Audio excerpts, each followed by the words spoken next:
Le colonel Mamadou Ndala, Madame Judith. Je veux S'il vous commencer. plaît, je ne vais pas vous interrompre. Il y a un numéro qui nous appelle. Nous avons dit que nous ne saurons pas prendre des appels vu les contextes dans lesquels nous présentons l'émission. Merci de nous faire des messages. Allez-y, Jean-Jacques Pagabo. Bien, merci encore une fois, Madame Judith. C'est avec consternation que nous avons appris hier la mort du général-major Peter Chirimwami, ex-gouverneur de la province, gouverneur militaire de la province du Nord Kivu, sous état de siège injustement. Nous tenons tout d'abord à prier pour le repos de son âme et que son sang versé vienne vraiment au secours du peuple congolais qui est aujourd'hui en train de souffrir. Nous savons tout ce qu'il a été, il a soutenu le Wazalendo à un certain moment et on se pose la question, est-ce que ce n'est pas parmi les causes même de sa mort, ainsi de suite. En tout cas, nous voulons que son âme repose en paix. Deuxième élément, c'est que nous voulons encourager vraiment avec force tous nos FRDC, ou toutes nos FRDC qui sont sur le front, sur le champ de bataille au niveau du nord et du sud Kivu. Ce n'est pas facile dans ce contexte aujourd'hui où les militaires ne sont pas vraiment bien encadrés par le gouvernement congolais, mais ils se mettent quand même au boulot. Nous disons courage, ce n'est pas fait pour tout le monde, parce que peut-être que moi j'ai du mal à y aller, mais les autres qui sont partis, nous ne pouvons que les encourager. La question ici, je commence par là, on dit les communiqués, on a communiqué hier, une réunion d'urgence a été convoquée hier à Kinshasa par M. Félix Tshilombo, président de la République, annonçant, c'était vraiment juste pour annoncer la mort, parce que finalement, on a trouvé que c'était du mal à garder cette information. Et c'est là que j'ai dit que la guerre médiatique, on vient nous le dire, ce n'est pas une guerre médiatique. Ça se fait partout au monde. Lorsque les informations filtrent, quand nous avons su la mort du général, c'était dans les environs de 8 heures hier, nous avons écrit à certains amis que non, il y a un message, mais gardez à vous, les gens ne nous ont pas cru. Et pourtant, nous avons des agents à Goma, qui travaillent à l'aéroport, qui ont vu à 4h10 comment on l'a mené dans un cargo à Kinshasa. Donc on ne peut pas tout dire. Et c'est là que je voudrais dire, les enquêtes ne se feront jamais. Vous allez vous rappeler du carnage qui s'est passé à Goma lorsque Constant Dima était encore là. Beaucoup de gens sont morts n'importe comment. Avec les Wazalendo. Avec les Wazalendo. Vous allez vous rappeler de la mort du député, comment il s'appelle, Chéribin Okende. On a annoncé les enquêtes. Il a fait plus de 3 mois. Son corps a fait plus de 3 mois. Il y a eu des enquêtes qui ont conduit finalement à dire qu'il s'est suicidé. Il s'est suicidé, bon, je ne sais même pas. Vous allez vous rappeler que les gens ont été tués en cascade à la prison centrale de Makala. On a annoncé toujours les enquêtes qui n'aboutissent jamais. Si on peut dire que quelqu'un s'est pendu, il s'est fusillé, donc il a fait sortir l'arme de son véhicule pour se fusiller. Donc vous allez vous rappeler que, en tout cas, rien ne sera fait. Le régime qui nous dirige pour le moment, c'est un régime qui c'est pas moi comment il faut que je l'appelle, je ne sais même pas le qualifier, mais c'est un régime qui ne veut pas qu'on parle, qui ne veut pas vraiment qu'on s'exprime directement et qu'on montre ce qui va et ce qui ne va pas. C'est un problème très sérieux, nous devons nous dire certaines vérités. Il faut dire ici que la guerre qui est en train de se passer pour le moment, c'est une guerre qui se réveille avec le régime actuel. Nous devons nous dire certaines vérités. Julien Paluku, qui est ministre aujourd'hui, fut gouverneur lorsque il y a eu la guerre du M23 en 2013 au pays. Julien Paluku, qui est un ancien du RCD, avait tout fait. Un grand kabiliste aujourd'hui qui est devenu grand tshisekéliste. Et là, il faut dire que Kabila n'avait rien fait au niveau du pays, ça devient un problème. Il a vaincu, il a expliqué comment ils avaient vaincu la guerre du M23. Je me pose maintenant la question, pourquoi le même Julien Paluku, qui est ministre aujourd'hui, a du mal à donner ces mêmes stratégies au régime actuel pour que ce régime utilise ces stratégies afin qu'on vainque la guerre aujourd'hui. C'est un problème.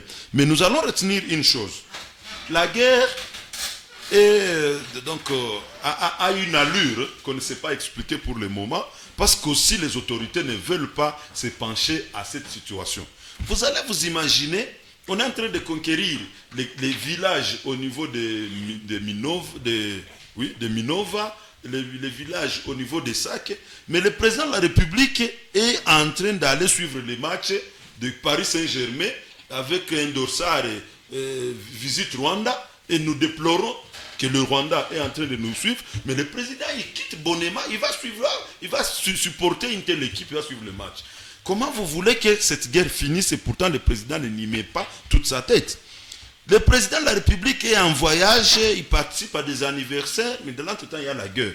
Les gouvernements congolais, tous, donc constitués de tous les membres à Kinshasa, sont en train de festoyer, en train de prendre des champagnes tous les jours quand il y a la guerre à l'Est. Vous voulez que la guerre finisse comment? Les entités sont en train d'être conquises, la situation des autorités reste telle qu'elle. Ce n'est qu'au pays, ce n'est qu'en RDC où les enseignants font 2 mois de grève, le ministre de l'enseignement, il est sans inquiétude, et quand on dit le meilleur ministre, la ministre ou le ministre est le 5e meilleur ministre au pays, mais les enseignants... À l'EPSD, c'est une dame, hein? C'est la ministre. Une dame. La ministre est 5e meilleure ministre du gouvernement souminois. La guerre se passe à Kinshasa, à l'Est, mais les ministres de la... Comment il s'appelle? Le ministre de la Défense nationale, il est soit à Luanda, où il est en train de participer, il est en train d'étudier la faisabilité de la construction du port en eau profonde. Lui, il est soit à Lubumbashi, où il est en train de voir comment... À Luanda, c'est les corridors de l'Obito.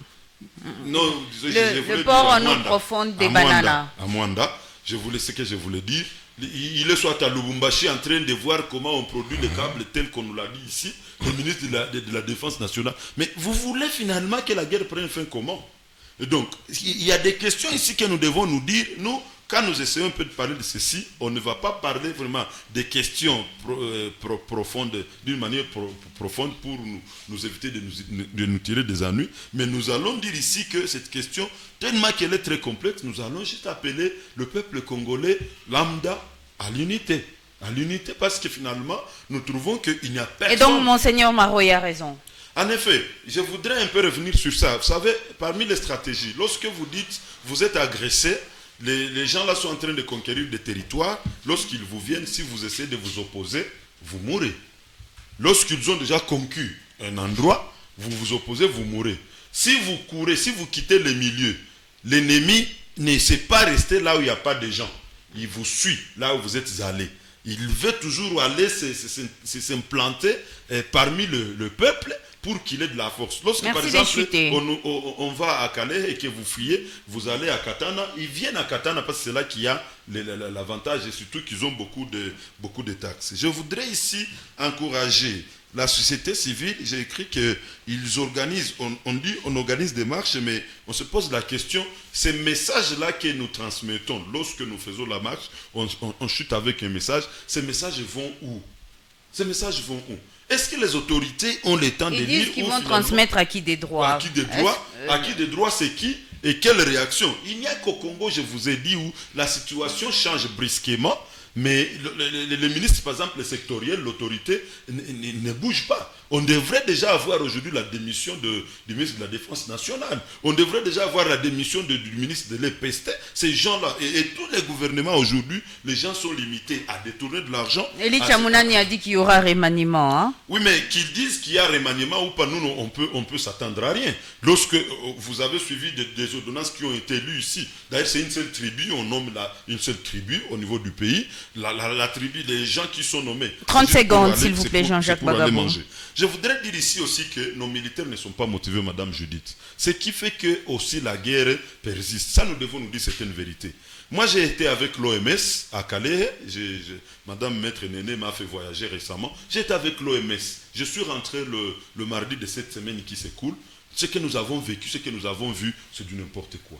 Nos militaires, des fois, ils sont à bout de force. Les munitions se terminent et quand les munitions se terminent, il n'y a personne qui renforce. Ça fait que nos militaires, à un certain moment, la tendance est de fuir.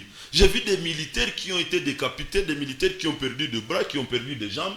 Et c'est vraiment un problème très sérieux. Merci. Nous devons appeler les autorités à prendre cette question sécuritaire vraiment avec beaucoup d'attention. On doit motiver nos militaires qui se sont donnés et qui sont en train de mourir. Merci beaucoup. Avec cette motivation. Je voudrais citer ici pour dire, merci, s'il vous plaît. Nous avons la question de Kavumu. La question de Kavumu, nous avons des militaires là qui s'appellent des militaires guépards. Certains parmi eux ont eu peur. Ils ont dit ils meurent par complicité au front. D'autres ont dit ils ont des familles qui ont du mal à nourrir. Et ils disent qu'ils doivent réclamer. Est-il que parmi leurs manières de réclamer, c'est faire entendre les coups de fusil. C'est comme ça qu'ils se sont vraiment comportés le lundi de la semaine passée et le mardi la nuit avec beaucoup de balles en l'air, ainsi de suite, malheureusement qui atteignent les paisibles citoyens. Je voudrais appeler nos militaires à savoir par quelle autre manière ils peuvent réclamer. Merci beaucoup. Réclamer pour que merci beaucoup, Sarah.